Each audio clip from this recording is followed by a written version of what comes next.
The Rodcast with Rod Black, brought to you by North Star Bets. That's a win. Now here's your host, Rod Black. Look at him. There he is. Ladies and gentlemen, boys and girls, hockey fans of all ages, the great Eric Lindros. How you doing, Rod? Oh, you look good. You could you're play a liar. again. You are blind. You could play again. Look at you. We still play, but it's not very fast. I'll give you that. You just got off the ice, apparently. Yeah, we skate over at our local rink. Actually, it's the same rink I started when my dad was transferred to Toronto when I was 10. That was our closest rink. It was North Toronto, and Eric Anweiler was the arena manager, and he's still the arena manager today. And Mario's there. We were talking about Mario earlier. The skate sharpening, and no, the whole crew's there, and we got a good group of guys to skate with and have some fun.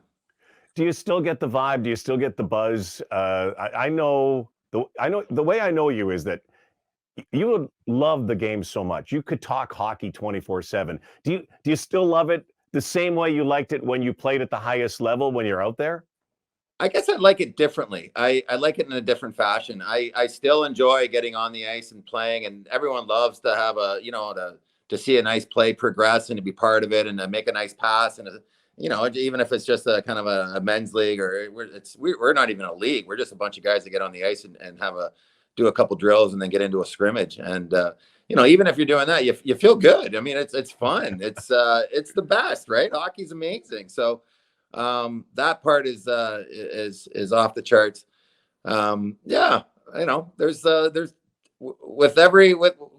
With time, there's change, and some change is really good, and some change is so. And I think hockey's no different than anything else. Yeah, you just don't get paid for it anymore. That's the only thing. You don't get that check in your locker. You don't have here's the other one. You don't have a locker. You don't have a locker. Yeah, you're a trainer to yell at. And you got trainer. You want to get your skates done, or you got stinky guy next door with his equipment that he hasn't Febrezed in a week. Oh, that's all good. That's all part of it. I think I might be the culprit of all that myself. So, but it's still a blast. It's there's no other place really where you can get a group of guys from all different walks of life in there. It's one thing to play the sport and be on the ice for the hour and a half and have some fun out there. But a good part of it is also, as you know, Rod, is the dressing room and the interaction and the sharing of ideas and thoughts. And you got people from all different walks of life in there, and it's great to listen. I remember bumping into you on the ice a few years ago, and it was like bumping into a freight train. I still think my shoulders maybe a jelly. And I honestly think I got in your way. But one of the things that, again, I shouldn't surprise. I do find this with all of the great players, and you are one of the greatest, is that the love of the game never diminishes, and you also have great thoughts on the game. So I don't have a whole lot of time with you, but I do want to get some of your thoughts on the game today and the way you see the game today from the youngest level, the grassroots, right up to the pro level. What does Eric Lindros think of the game today? Well, if we're going to start grassroots, I think the kids are on the ice way too much. It's one thing to be on the ice and to have a steady routine from September to say May 24. But I just don't understand how you can continue the passion that you need. You get on the ice, you want to go full out. I don't know how you don't burn out or you get bored of it or sick of it. I just don't get this whole summer hockey thing. So I'm not a huge fan of that. I also believe that the body needs a break. We can get into concussions later, but I know for a fact that taking time off, it's not so much about the big hits all the time. It's the accumulation of a bunch of bumps, and having a chance to take the summer off helps the body heal, helps the brain heal. The brain is always growing, especially in these young kids, and heals right up, and they're ready to go fresh as daisies come September. But I'm a little disappointed in this push. It seems to be a real monetary situation, and people feel, a lot of parents are nervous because they feel that if they don't put their kid into these programs, that they're going to be left out. And I honestly, I think the other way. I think the kid that you want to have is the one that plays soccer, the one that plays lacrosse, the one that learns from a different coach. You get different ideas. You get be around different kids. There's so much else out there. Water skiing.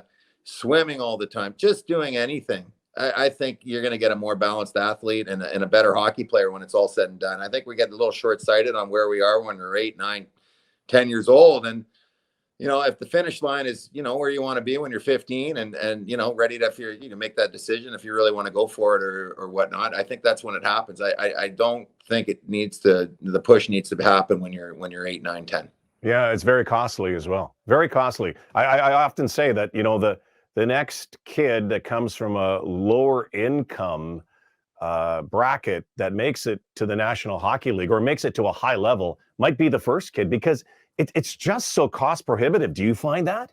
We do. And we're going through that right now with, I coach my oldest son's team, and the cost of ice is, it's not cheap. It really isn't. The big organizations in town, the associations, have these huge blocks of ice, and the city allows them to take on as much as basically they want, and then they sell it off later. But it's a little bit too late for that because you can't guarantee yourself if you're a different team to have any sort of guarantee on ice. So it's tricky. Listen, it's expensive. The sticks are expensive. Everything's expensive. Yeah.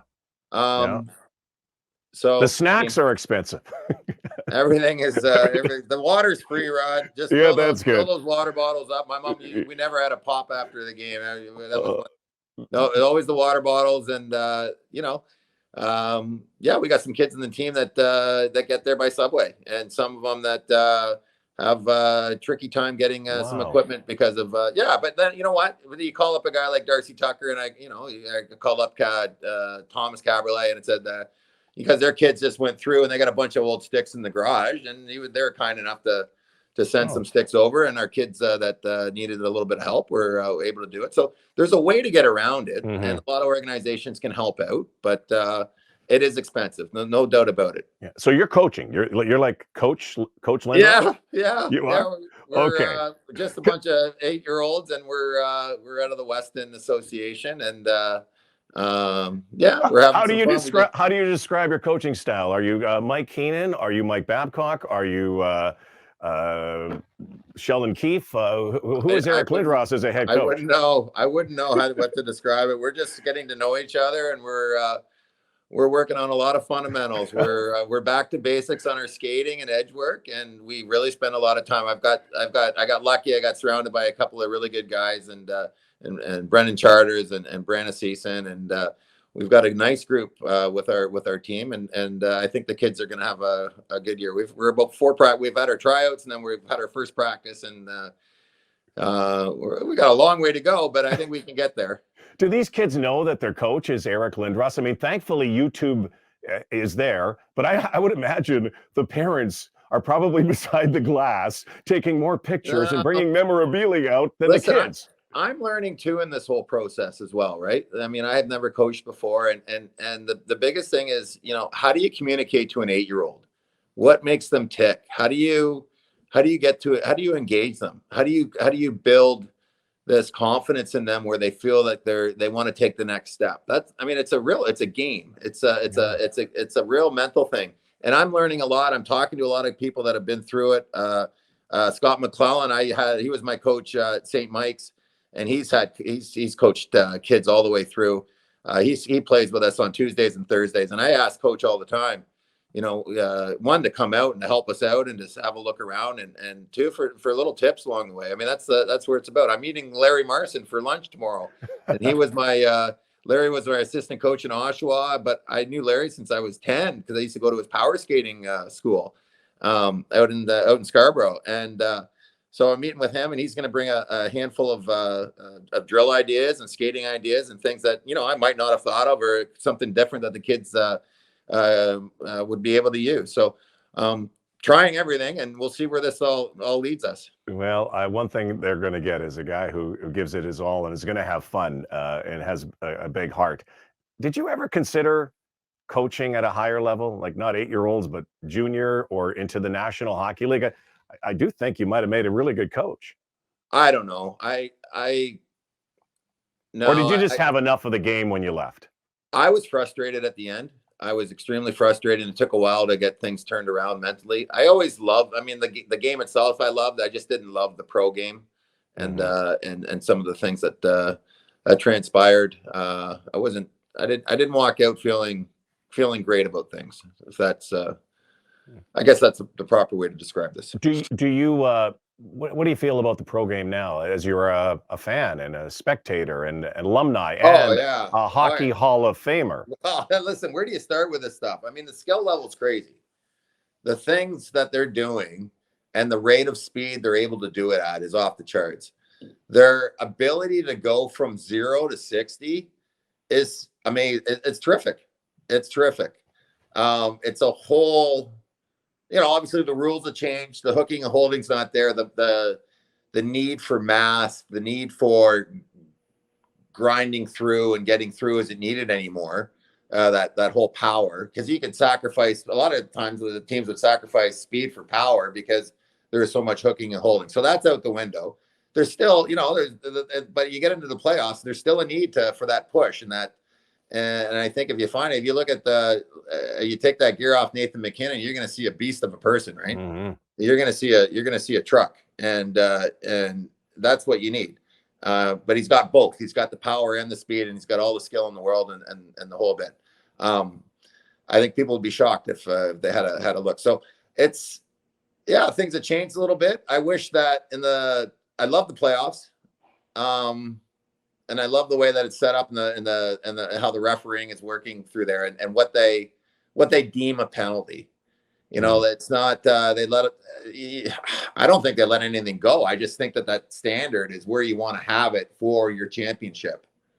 But in the regular season, I find that standard of refereeing, they call it a little bit tighter maybe, or I don't know what the term would be, but the standard is. They're looking for more penalties and they're looking for all the little stuff. And to me, part of battling through and getting there and is, it's you got to have it. So I think it's a little bit easier during the regular season, but during the playoffs, I really truly love it. I just wish there was a little bit more. There seems to be some hate in the playoffs. I just wish that there was more, and that doesn't mean, Rod, when I say hate, I don't mean that you're being, there's not, full out brawls. I'm not talking about dirty hockey. I'm talking about competitive spirits and just, a true natural hate for dislike for a team and the desire to do whatever you can to accomplish your goal. So I wish there was a little bit more of that in the regular season, but overall, I think hockey's in pretty good shape. And it just amazes me watching these guys get better and better. You come to the rink, you see some of the peewees and some of the bantams, and I'm just shocked how the skill level's crazy. It's unbelievable. Can you believe what they can do? Remember when guys used to do the stuff and you could do with the stick and the flipping it up? I think Chris Kontos was one of the best I've ever seen. Yeah. You see young boys and girls at 7 and 8 are doing this stuff now. Yeah, no, we got a kid right now. We got a kid on our team that can do that in Michigan, and it's off the charts. So I mean, there's that, but I just hope that there isn't such a focus on skill level, and this individual situation where I find that passing becomes the last resort. Does that make sense? Yeah, no, I hear you. It just seems that, and you'll see that it'll filter out because the higher you go, the kids that can really move the puck and understand the concept of forwarding things and being and spatial awareness and being available. And, the less you have to do the one-on-one moves, the less you have to, have that risk of losing the puck by doing a high risk maneuver, the better off your team's going to be, right? Because you're just moving it around. So those ones always seem to take off, and hopefully kids can understand that it's a balance of doing both. You need to have the skill, but you also need to figure out that you got to move that puck around if you really want to go anywhere. Yeah. So I have a little theory, and I've been down your road in those shoes of being the daddy coach and being a coach. And what I did find, and you're going to find this, is that. And I think it's taken that to the skill level of the players, is that generally, and a great percentage of kids don't watch hockey right now. They don't watch hockey games. They watch highlights. They'll watch a little bit here and there. They have their phone, of course. Right. But they're really good with the skill set, but they don't understand. And as you and I were growing up, we watched full games. We understood the pass. We understood the beauty of the tic-tac-toe. And I do think I would like to see kids start to watch the game a little more instead of just watching a YouTube highlight and then trying to mimic it. Well, that's just it, right? Like, what's the source of a goal? Many times a goal is not just the play that happened in front. It builds. There's building blocks of what needs to take place. And yeah, it's great to watch things in the morning and then catch the highlights, but you don't get to see all the blocks. Yeah. You get to see the finish. You get to see the top of the building, right? So yeah, I think it's important to put that through and to and there's a lot of really cool things. I know Chris Verstig's got a really interesting app that he's developed where you can you can go backwards in a game. You press a button and it helps coaches be able to show their kids. You don't have to film the whole game, but you can go back 15 seconds so it can show that full building block of what transpired before the goal for or goal against or a good play or a good opportunity. Wow. Yeah, no, Chris has got some good stuff. Yeah. I want to go backwards with you a little bit and go back to your career. And first of all, tell me you go down to the Hockey Hall of Fame and you take Carl and the twins and you go, hey, that's Dad. And if you've been down to the Hockey Hall of Fame, does anybody come up and say, excuse me, are you Eric Lindros? Right? I mean, feeling I got asked to pay the admittance charge. So no, we get down we generally go All-Star Weekend. We have that the game at the at Scotia Place, and there's the game there, and the kids are down. I know this year that our whole my twins will be down there, and Carl's team will be down there. So we'll be down for that, and they're going to go and have a look around. And it's great to walk through. Dude, that's got to be cool though. Yeah. Hey, I know you didn't play hockey to be in the Hockey Hall of Fame, but man, to be in the pantheon of the greatest of greatest, and you are right up there. Does that ever some days you'd ever pinch yourself, go, and I'm sure to your mom and dad, they didn't get you in hockey to become a Hockey Hall of Famer, but to know that their son is in the Hockey Hall of Fame, and Brett to know he's such a good hockey player. I mean, dude, that would give me chills. And you still must get chills to see that HHOF. It's definitely an honor. I had a lot of fun at pro for my first 8-9 years. Absolutely. I had a great time. It's an honor to be in there, and it's kind of fun to to show your kids that plaque and kind of walk around a little bit and have them see that room. It's a beautiful building. It's set up really well. Kelly Massey and the crew down there do a great job. So it's fun to go to. It is, and we do it once a year, primarily around the weekend of the Hall of Fame. Yeah. The career, though, I mean, again, albeit shortened by, we're going to talk about concussions in a bit, but your numbers, the people that you were tracked, leading up to your 100 points, 200 points, you were like among the 4 fastest to ever get that. To know the way it all started, with the controversy and everything else. And, a lot of people always, I think there was always this sort of stigma or cloud that said, oh, Eric Lindros, this was a slight against a province or a team. It wasn't. That had nothing to do with it. I know. Like people have revisionist history, I think. They listen. It was a challenge. It was a challenge, and I'll be honest. I didn't have a PR firm. I didn't have. Who did? Right? Nordiques did, or Marcelo Obu did. He had a PR firm. So I just, looking back, I wish I just had come out and really been blunt with it and said, I don't want to play for that owner. I wish that really, I tried to say it as many times as I could, but I guess it just didn't quite register. So anyway, listen, it's all done with and whatnot. Yeah, there's still a few people that don't quite get it, and I have to. I married a French. Your wife is from Quebec. My wife is from Quebec. Move on, buddy. So yeah. It is what it is, Rob. But some people, what it's like. There's no change in some people's minds, and it's not worth my time. No, I don't care. No. First time I saw you play live, 1991 Canada Cup. The first time I think I met you, and I just remember you were so young at the time. So young. We were all so young, but the impact you made in that Canada Cup, and it was really sort of this coming out party. I mean, everybody knew how good you were, but I don't think a lot of people understood at the time, like, a junior hockey league player, could he play not only did you play, you excelled in that tournament. That had to be a big deal for you. I had a blast. So I remember the first day walking into Maple Leaf Gardens for training camp, and you walk into the dressing room, you put your bag down. I remember it being Toronto trainers and Chicago trainers, and then looking around at the name tags and just being in awe, like just in awe of who was invited. And it was a big camp. I think Mike Keenan invited, I think I would go with 54 people, 54 players, at the start. And, were there some heroes there that you had not met previously? I'm sure you had. I had met Mark Gretzky. Messier. Yeah, I had met Mark Messier. I got a stick for my 16th birthday. John McCullough, he used to run the, Wes's dad. He used to run the referees. He got me a stick. I met him briefly at, I think it was the Hockey News Awards. But it's one thing to meet somebody and have a quick, you're kind of shy and you're hello, and that's another thing. Next thing you're in practice jawing with them. You're like, hey, throw the tape over, bud. Were you nervous? Yes, absolutely.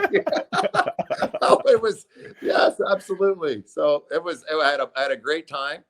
I remember Steve Larmer, and Dirk Graham. Yeah. And some of the other veterans. I mean, there was just these guys went out of their way to really help out the younger ones, right? They were terrific. Larms is I'll never forget him. He had the Canada Cup winning goal, I believe. He did. 91. I mean, it's Mr. Slick. He was off the charts. He's just such a reliable guy. He was an excellent player, but off the ice, he'd, hey kid, what are you doing? Let's go for dinner. And, we'd be in Montreal and you go to the Barbie barn, or no, seriously, but gotta love the Barbie barn, man. Oh yeah. No, you're over there. You get your chicken. And, he just made sure, and Dirk was the same. And some other guys, they made sure that the younger guys were included and not just, they were coming out and they were learning and they were being around, pros. And and we had a young team too, which course was on that team. Brendan, Luke, Robitaille, it wasn't, there was a lot of guys 23 and younger, 22 and younger, right? So Gretz played, he got hurt, of course, in that tournament. Yeah. So the biggest impact, I mean, you made so many, it was Ulf Samuelsson against Sweden, in the corner.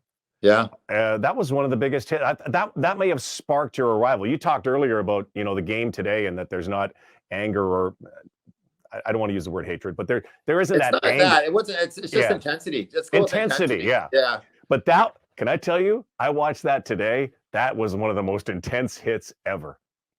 Well, hey, but that's what you did. That's you played like Messier. You played like a younger Messier. That's what you did. You were a freight train.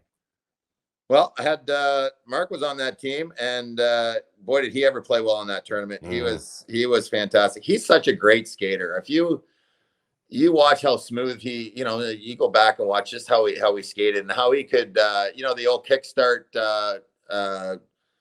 motorcycle snapshot off the back foot. Right? I mean, that guy could fly. He could fly. And a great leader, good dude. Yeah. So that was just a lot of fun on that team, and some really wonderful people. Who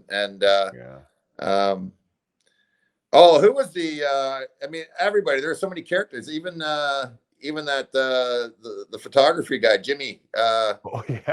Remember Jimmy Lipa? Yeah, he was a classic. He was a classic. Look at the camera. Having a good time making all the guys laugh. Oh, he was great. I love Jimmy. Yeah. Did you think though that was a perfect tournament for you at the perfect time? And announcing your arrival into the National Hockey League, you go to Philly, the career begins. What an outstanding precursor to what became a Hall of Fame career.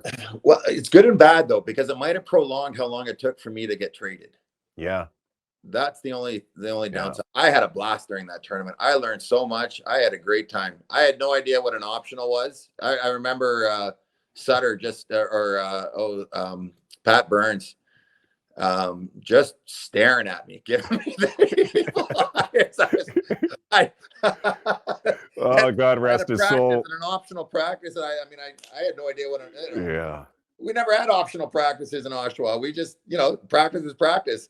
And, we'd gone, 10 days straight or whatever. And he said, we got a day off. And then, but you guys are coming to this practice. It's not really an option for you. Getting out there, and then Burns, that was just glaring at me. Get your butt moving. Let's go. No, I learned a lot. I learned a lot. Sutter was there. We had a really good coaching staff, and it was interesting. It was fun. I learned great things. So you do get traded. You go to Philly. Big deal. Yeah. You're the big deal. Double eights, 88 in town. City of brotherly love. How would you, looking back on it now, categorize your time wearing that Flyer emblem in that jersey? I had a blast doing it.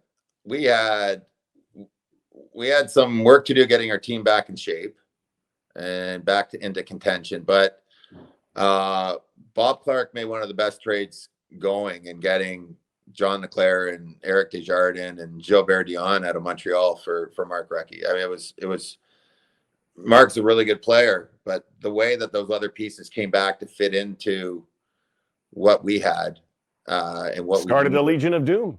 Yeah, I mean, it was just great. Johnny, and it didn't take long for Johnny, Rennie, and I to get clicking and to get moving, and things just started to develop. So we had a really good time. Eric Desjardins was another, he was our best defenseman for years and years. I mean, he's a stud back there. I mean, he was on the Olympic team. I don't think people quite understood how good Eric was as a player. So. We had that was a terrific move and a real boost for us, because our first couple of years we did miss the playoffs by much. I think the first year we missed by a couple of points, and the second year, but it didn't matter. If we got into the playoffs, we were going to get crushed anyway. So, third year we were good. We were solid. We went all the way. I think we were in the semis. We lost to Jersey. That we had a real good team, and we lost to Jersey in the semifinals in, I think, 6 games. But that was a good squad, and we had some good chances along the way thereafter. We just never seemed to pull it together completely when it was there. We were lacking a few parts here and there. Yeah, you and Bobby Clarke, had that tete-a-tete. It was a bit of a storm in Philadelphia at the time, obviously, and it led to your departure eventually. Did you and Bobby Clarke ever kind of make up through the years? I mean, clearly you went back to Philly. They retired your jersey. Yeah, no. Did you ever maybe regret, not from your part, but that or I'd hope that would have never happened, because I kind of think that you might have been a Flyer for life. I wish that would have been the case. I wish things were. I wish things turned out differently. Absolutely, but Bob wasn't happy with what I had to say, and things deteriorated from there. I wasn't happy with the way a lot of things went down over the course of about a year and a half, and from everything from the collapsed lung to, but we don't need to get into it. It's just, it's water under the bridge, and I see Bob today, and I'm respectful. I thought Bob was an excellent hockey player, and he did some really good things for our team when he was the general manager, and I'll focus on the positive. Yeah. What was it like, though, to go back and have that jersey retired? And one thing I know about, hey, Eric, you are one of the toughest hombres. You're a stubborn guy, as we all are, but you're a big softy as well. You are a softy. You got one of the nicest guys. You had to be so emotional that night, especially with all the stuff you went through. It was really so. I mean, Paul Holmgren was a huge factor in how everything turned out. He reached out prior to that outdoor game, and we started talking a little bit, and going through a few things, and had he not done that, I don't know where things would have turned out. But he did. I'm grateful for it. I'll always be grateful to Paul Holmgren for his actions and the way that and the person that he is. So we started to chat, went back for that outdoor game, and things started to develop from there. So, but that night it was real special. My family's there, and you pop out underneath. You're in the center ice, and then you pop out underneath. I had no idea what a pookie was. You know the pookie? What is the pookie for our listeners and viewers? It's like a frying pan over top of you, right? Like it's a big black thing, and then you're out in center ice, but they're all watching the screen, and then all of a sudden they pull up this curtain. That's a big square tent. They call it a pookie, and the pookie goes up, and then you're out there in center ice, and you're waving around, right? So that was hilarious. That was fun. I had a great time. Wow, yeah, it was good, dude. I never knew what a pookie was. I didn't know either. I'm gonna mark that down. So you go to New York, young guy in the streets of Broadway, playing for one of the most cherished Original Six franchises. Yeah. In my mind, still one of the great buildings in hockey in Madison Square Garden. What was your time in New York like? It got off rocky because of we got 9/11. Yeah. Well, let's go back to that. Yeah. Because Tom Rennie's told me stories about that stuff too, and what it was like there. Tell me where you were, what it was like during 9/11, and of all things, you move to New York, and then people are flying planes into buildings. So we, at the last minute, for some reason or another, Glenn Sather moved our training camp out of one of the World Trade Center buildings and moved it up to Westchester. I think we were supposed to have some sort of physical testing down there, and it was changed about 2 weeks prior to September 11th. So guys are going in for their physicals. I was going in. I was at on the Upper West Side, going in to do that Regis and Kelly show. Oh wow! So that was, I think it was around that day. That day, it was about 11 o'clock, and they have those green rooms, or you sit back, whatever Wow. you're up next room, and Kelly Ripa came into that room, stared at the TV, and that was like she was just had her hand over her face, and we were all watching the what was going on, and that was out of the studio. And at the time, I was staying up at Mark Messier had a ground floor apartment, just a 1-bedroom thing. He was up on the second floor, and so I was staying there, and I just went back to that spot and tried to phone home, and there was no cell service, there was nothing, and then there was just clouds and clouds. I'll just remember the dust coming from downtown. Wow. And it was and the drones of people, coming up and getting ready to walk over the bridge to go home or wherever they needed to get to. It was just so incredibly sad. What did you say to your parents? Your parents are back here, obviously. Brett, where was Brett at the time? I don't know where Brett was at the time. But I called home. It took a while. I think you can imagine everyone's trying to call, right? Yeah. There's more communication that day than any other day, probably maybe that decade. So it was tough to get home, but I finally got in touch with home, and then the team got in touch, and we tried to start over and get back to you just kind of refocus what our intentions were. Some sort of normal, like right. Sort of normal.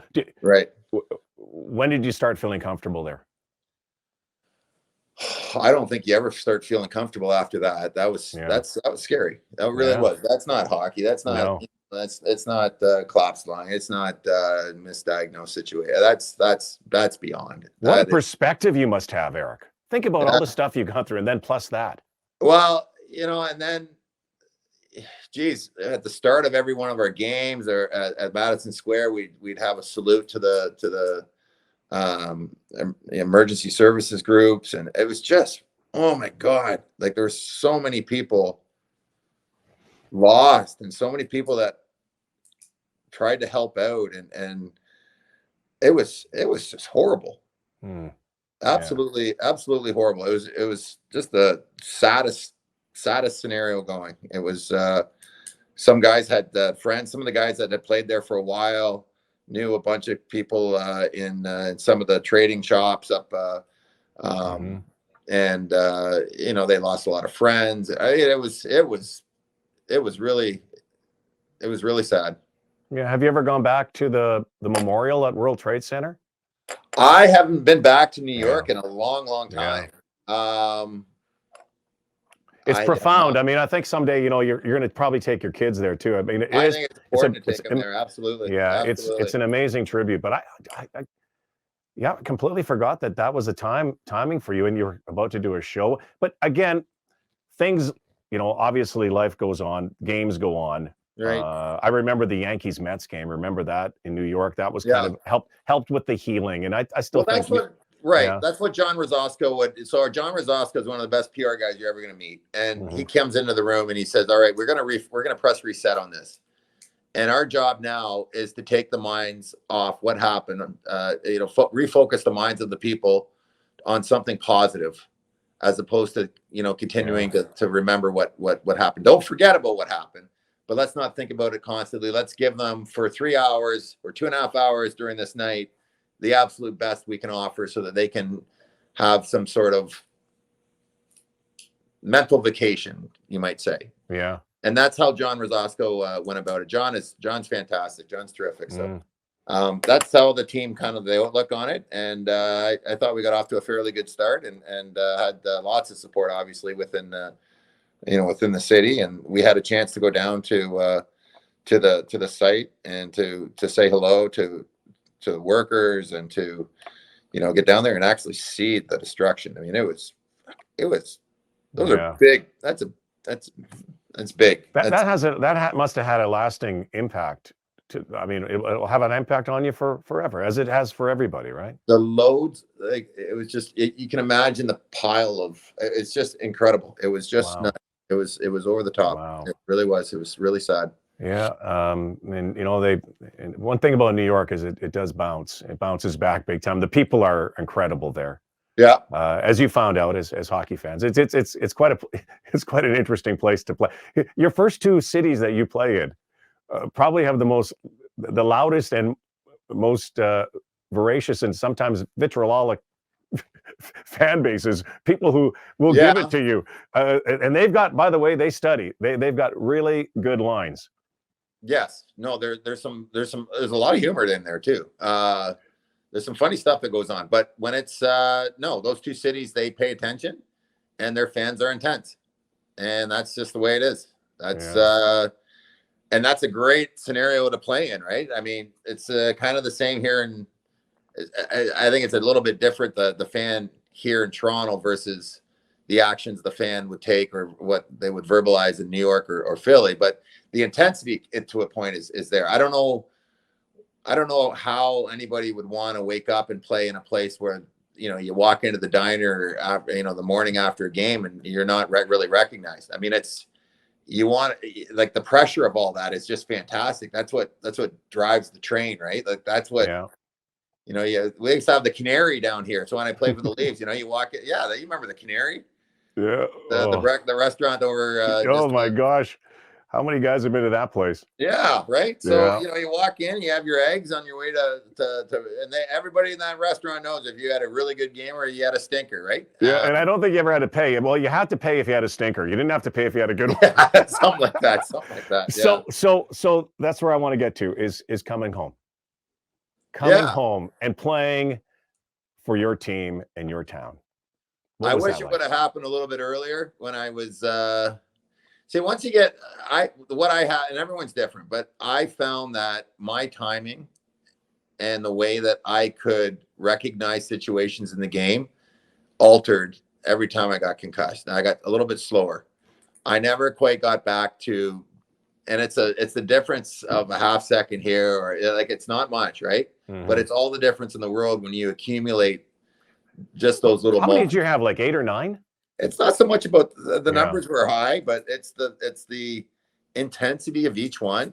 And Casparitis one and the Scott Stevens ones were that was those ones were intense. So listen, I wasn't as good as I was when I was in Philly, but I still love to play, and I could still get around and go at it. I turned down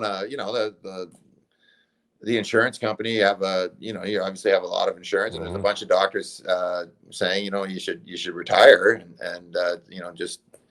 but I just wanted to play. I thought I could continue to contribute, and worked hard for that year. It's the Leafs. It's your hometown. Well, I loved it. I loved playing for the Leafs, and we weren't very good. We had salary cap scenarios and kind of a patchy team, but that was fun. I think getting out of the chute, we were doing all right. We had a good go. We lost Matt Sundin in the first game to an eye injury, and I think we didn't get him back until about the 15th game or 12th game, in around there. But we were hanging in there. We had more than a winning record, and it was good. Yeah. You get to Dallas, you get to the Hockey Hall of Fame, and it's so easy to sit and talk with you about a career and then condense it into a few minutes, because you could sit and talk with hours. But your career speaks for itself and what you did as a Hall of Famer. But I think what speaks to you as a champion, and unfortunately, there are a lot of players that never won a cup, but I do think you are a champion, championing the cause for concussion awareness and Rowan's Law and everything. Yeah, well, yeah. I mean, I know you don't do that because you want to hear people say that, but you must be so proud of the awareness yourself, Keith Primo, others who have helped in this regard. And we're getting closer, but how far away are we still from really completely understanding everything? Well, I think that's just the question right there. I think it's gotten better, but until there's a full buy-in where there's complete collaboration and sharing on our research from our research groups, it just seems that it's just disjointed, and we spend, I don't know, over $1 billion in research each year here in Canada. And I don't know how things have gotten better. I have not read one article about how things have gotten better. It just seems like it's disjointed. So I worked a lot with Western. I sent some money that direction. You sent a lot of money in that direction. Well, and the idea was, a big part of it was let's collaborate, because not one university can be good at everything. So you've got McGill with really good visual, a lot of the visual tools. Western's got some of the same.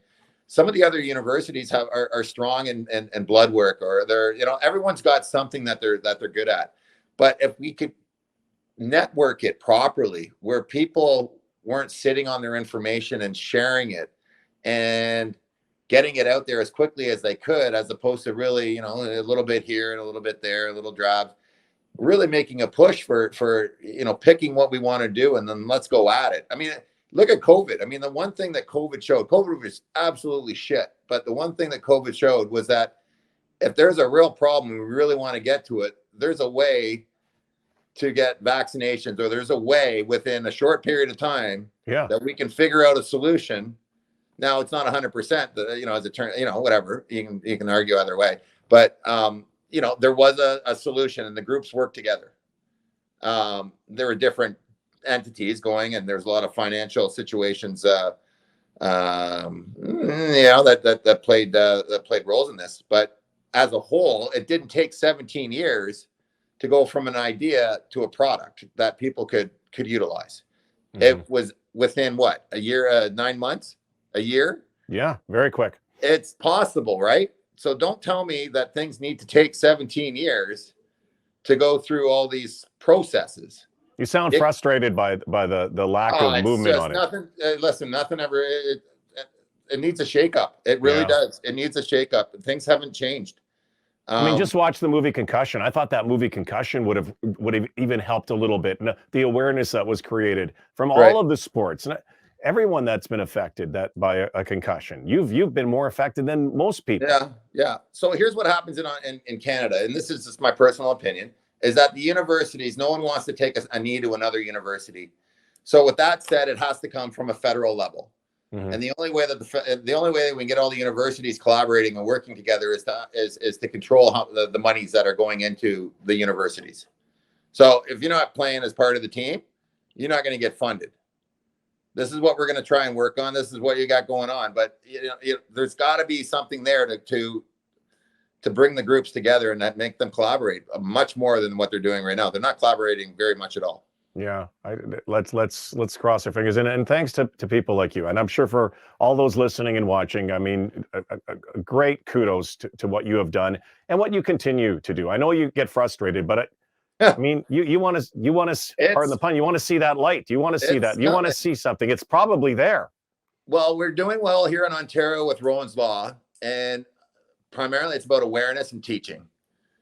We didn't want to make it a big onerous scenario on coaches or trainers or whatnot. Mm-hmm. It's really just about understanding. And if there's any question or there's a kind of a flip of the coin, let's get the kid to the doctor. Let the doctor have a look. What's the point of risking something? Let's just take a seat and chill out, get them to a doctor, and maybe they're going to be fine. And hopefully they will be. A lot of times, most of the time they will be.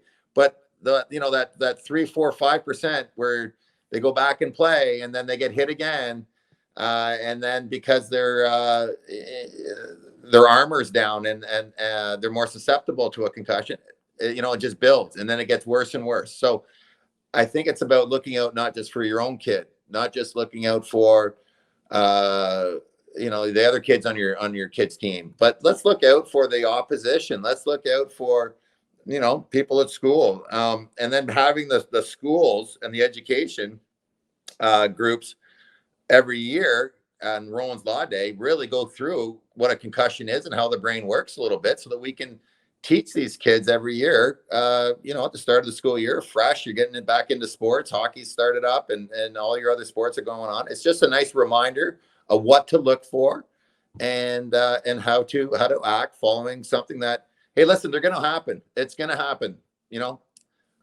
That's what sports, I shouldn't say what it's about, but it's part of sport and it's part of life. There's a lot of kids that hurt themselves and have the concussions occur on playgrounds and slip and falls and bike rides. And, it's not just hockey. It's not just football. So it affects us all and obviously to varying degrees. But if we can, it's pretty simple just to spread the word and just to keep an eye open. Well, Eric, we know, you take it from someone who's been there and you've been there, and continued success with all you do surrounding that. So a lot of people probably ask you, like, I know you're a dad and a proud dad and a husband, and you like to play, buddy hockey, beer hockey. Well, it's not beer hockey. No, I guess it's in the morning. 8:30 in the morning. It's a little early for the beer. Yeah, you know that. Well, for some. But what does Eric Lindros do these days? Well, I get myself involved in some startups, a few here and there. Some have a really good fun time with, and whether they turn out or whether they don't, you learn a lot. You learn you're reaching out and seeing a bunch of different people, and some have gone quite well. And hopefully, some of the new ones that we're into will go just as fine. So. Yeah, that's basically it. It's not one thing. It's not a day-to-day scenario. It's not an office scenario, but just being involved and helping to have some ideas and to consult with people. That's basically what it is. I put people in touch with other people, and it seems to get over the hurdles. Yeah, well, you're good at that, and I know you got to probably do that. So I don't want to. You've been so generous with your time. Thank you, pal. No problem. But I know you like to golf. So actually, you know what? I haven't golfed. You haven't played? I played once this year, full 18. Because you're too busy doing startups. And busy being a dad. That's the most important thing. There's a lot of that, but I don't know. I didn't. The bug's not there. I just didn't. I had fun playing, but I just didn't do it. But I will say at St. George's, what a great the vibe for the Canadian Open. Oh, it was spectacular. Did you go down? Off the charts? That was great. Rory McIlroy, the rink and everything. Yeah. It was awesome. No, Mark Teskey did a great job over there for that. It was amazing. Okay, so I know you're not playing, but here, I'm going to ask you to play a quick 18 with me right now. So I'm going to ask you 18 quick questions, okay? And you can give me whatever. It's not a game show. There's no right or wrong answer, but just give me your stream of consciousness. So here we go, okay? Some of them are easy. Some of them, you can say no comment or go, you can give me the finger, right? Whatever. Why 88? Why 88? Ian Fraser was our captain in Oshawa. He wore number 8. I wore 8 the year before with Wes McCauley and at St. Mike's, and so I came there. I was offered 24 or 80, 24 another number, and 88. So 88 looked pretty cool. That's kind of how it came there. I think of the great lineage, the 99s, the 88s, the 66, the 87s is all good. Best goal you ever scored, Eric Lindros? Best goal? I don't know. Scored a lot of them. Well, I mean, whatever. But pass. I don't know. I couldn't. I don't know. I like that pass. You can use a lifeline if you like. You can make a phone call. You had a lot of them. Just go to YouTube. Best player who ever played the game of hockey. Whoa. Can I break this into 2 parts? Sure. It's your game. I got to go with, Mark is fantastic in so many different areas. The rough and tumble side for that era, and the intensity and the fierceness and competitiveness, mass. But being in Philadelphia and having Pittsburgh so close, there was, and no offense to anybody that I'm not including here or talking about, but Mario Lemieux was scary. Incredible. It was scary. Like, it was just, it was nuts. You couldn't get the puck off him. I try to tell people that. Absolutely. It was unstoppable. A whole different scenario. It was just crazy. He was the most gifted player. I mean, sometimes I didn't even think he was trying. Like, right. I was going to say with ease. He did it with ease. I know. He was smooth. He had the reach. He could skate. Yeah, crazy. He knew where to be. It was. Yeah, good answer. Mario's pretty special. Mario's extremely special. Yeah. Funniest player ever. Funniest player ever, beside yourself. You're pretty funny. I'm not very funny, but I would go with Danny Lacroix was pretty funny. Frenchie. And Gilbert Dion was pretty funny. There's some Dale Puritan I found him quite humorous in New York. There's a bunch of guys that are pretty crafty. Had some good things to say. Toughest player ever. In what sense? I guess I don't know. That's because you can go a grind sense. I guess you could go a physical sense. I mean, you could go a fighting sense. Let me go toughest player. And this guy's a great guy too. I'm gonna go toughest player to play against, who can also participate offensively for his team. Like, it's one thing to just be a shutdown guy and to score 5 goals a year. It's another thing to be a guy like Bobby Halik that goes up against all the number 1 centers, number 1 lines, and still contribute to 25, 30 goals a year, 55 points, do absolutely everything. He was such a pain in the ass to play against. He's just such a strong, the big check body. He was great on faceoffs. He was at a decent shot. And I got to play with him in New York, and he's completely underestimated. Wow. Underrated, rather.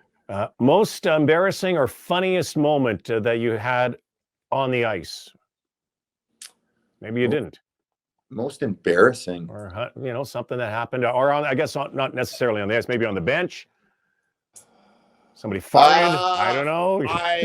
My most I was in the dressing room in Philly, and it was kind of one of those, when early 90s, and I hadn't grown up with Purelator and hadn't grown up with FedEx and things like that. And the FedEx, I was expecting something, And this young guy came in, and he's got his, he's got the trolley, he's got the box, and he's all the boxes shut up, and he's got medical supplies, and he's bringing it in to our training staff's room. And I'm worried about something that I had ordered that was supposed to be shipped, and I was asking the guy if he'd seen my box, and Johnny Leclerc is over in the chair over there, and he just starts laughing. He goes, "Eric, do you have any idea that those, FedEx has got, 50,000 square feet of boxes, and this guy has no clue where your box is, buddy. So just keep moving on."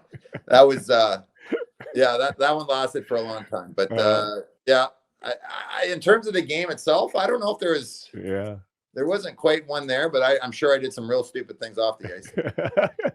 Guaranteed. What's your go-to karaoke song? I don't know how good you're at singing, or what is that one that you always hum? What's your favorite song? Oh, I like to screech that "Sweet Child of Mine." Oh, yeah. You want to give us a little? Yeah.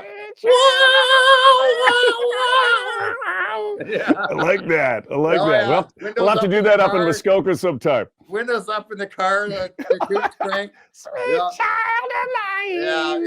Yeah. Really, I don't think I'm going to drop my kid or send my kid over to that guy's place for a play date. Yeah. Best movie ever. Oh, best movie ever. God, Steel Magnolia. That I love Steel Magnolia. That's a good movie. See, and you don't know. I love Steel Magnolia. That goes to why you're such a softie. See that? Look at you. I love that movie. I have always loved that movie. I thought that's a good one. That's a good one. Did you watch any binge shows during COVID? What's the last binge show you watched, or what's your most favorite binge show? Most favorite, I think, is Game of Thrones. Oh, nice. I like that. I enjoyed that. Reese Witherspoon is doing some really good stuff. Surface was good. Mm-hmm. You watch Succession? What's that? You watch Succession? Yes, that was good. Good, I liked Succession. That was that was the family. Did you get into Breaking Bad when it was out? I did, but Keena wasn't. She didn't feel it. Did you see The Boys? Have you watched The Boys? The what? The Boys. No, it's what's a pretty that? good one. It's like a superhero's gone bad. Oh, okay. It's pretty good. Yeah. There's so many out there. You can sit and watch television all day. It's there. When it's gotten better just in the last 6 or 8 months. There was a lull there. Like everything came out, we all were stuck at home. And then I found I don't know if you found this, but we ripped through all the show. Everybody's texting one another. Have you seen anything good? Have you seen anything good? And you watched like 10 hours straight. And look, you're sitting at home waiting for, the chief medical advisor to just tell you that, COVID numbers are going up and blah, blah. It's just getting worse and worse. Yeah. And, you can only watch so much CNN. Oh, bad times there. But we got through it. And I think that, I hopefully we're past it. Hopefully we don't have to go through that again. If there is an Eric Lindros mini series or a TV movie, I think there will be, by the way. And if I'm sure they've approached you. Oh, yeah. So who plays? Okay, I tell you, your story is so compelling. Who plays you?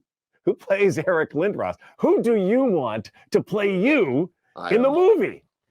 I don't know. I can't answer that. I have no idea. And honestly, I don't. The actors that I really know their names are all, they're older. I'm not up to date on these, for the era or whatever. So I don't know. Well, I'll find an actor. I'll be your casting agent. Favorite city in the world? I love Toronto. I think Toronto's got a lot to offer. It's got a lot that it can fix, but overall, I love the city. I do. I think the city's this is great. It's multicultural. It's lots of parks. It's got the subway lines are. I think with this Eglinton rail, we're going to be in pretty good shape. Yeah. It's really going to improve things. Yeah, does it have some issues? For sure. I think density is one thing that I don't know if it's been really thought out, but it's a great spot. I think it's overall, for a big city, quite safe. I think there's some really good schools around, and the people I just find, I think there's some nice people in Toronto. I really do. Yeah. Well, I agree with you. You're close to finishing this round. Romantic night out with Keena. What is the Eric Lindros Oh vibe? my! Where should we start? And where do I begin? Because I to do know lie? you. I think you're a romantic guy too. I know you're that tough, burly kind of hockey player guy. But well, you gotta start off at the flower store with the rose petals, right? Oh, nice. Yeah. No, that hasn't. No. I don't know. We like to go out. There's lots of good restaurants around here, around where we live, and I'd like to go. I mean, Keena still likes to sit in the theater and watch a really good movie. So that's fun. They're few and far between. So we're either going to an event, or it's not too often we get, with the 3 kids, we got, the time for ourselves. So you take it when you can, but it's really just heading out for a nice dinner and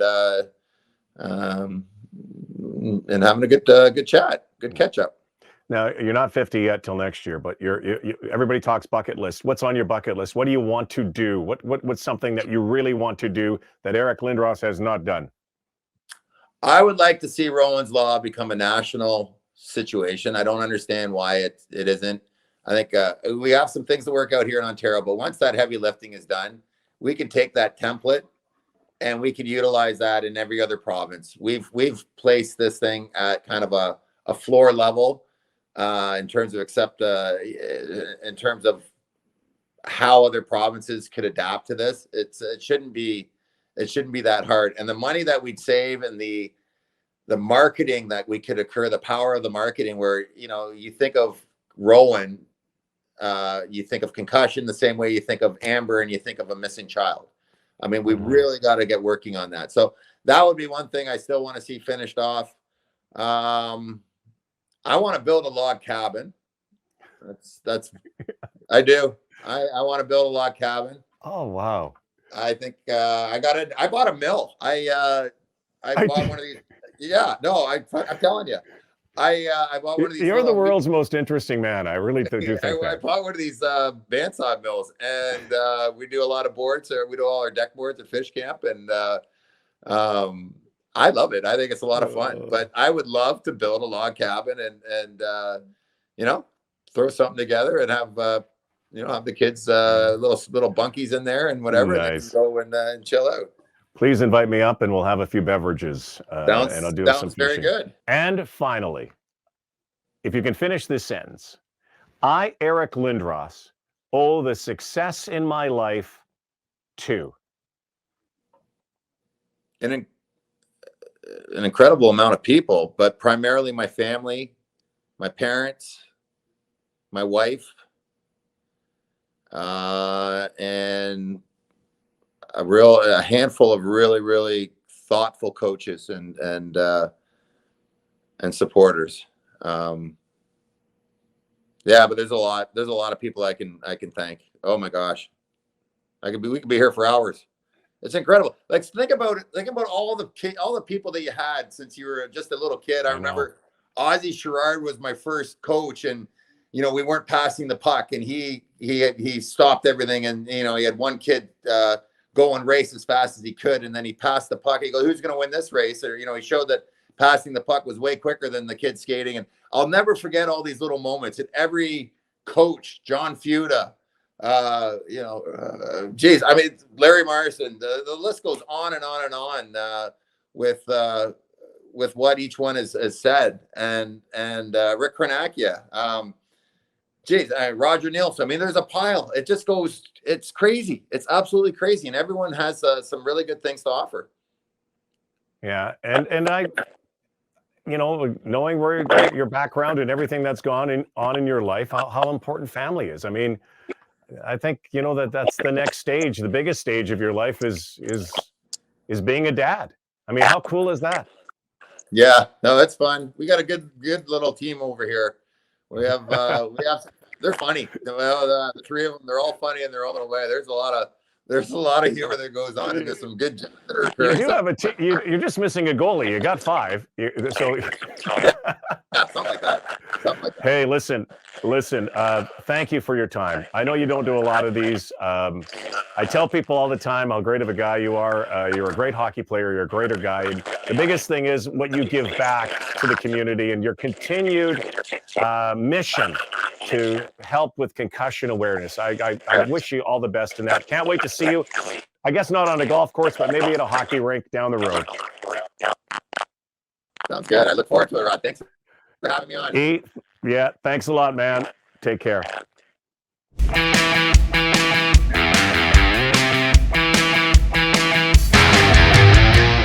The Rodcast with Rod Black, brought to you by North Star Bets. That's a win.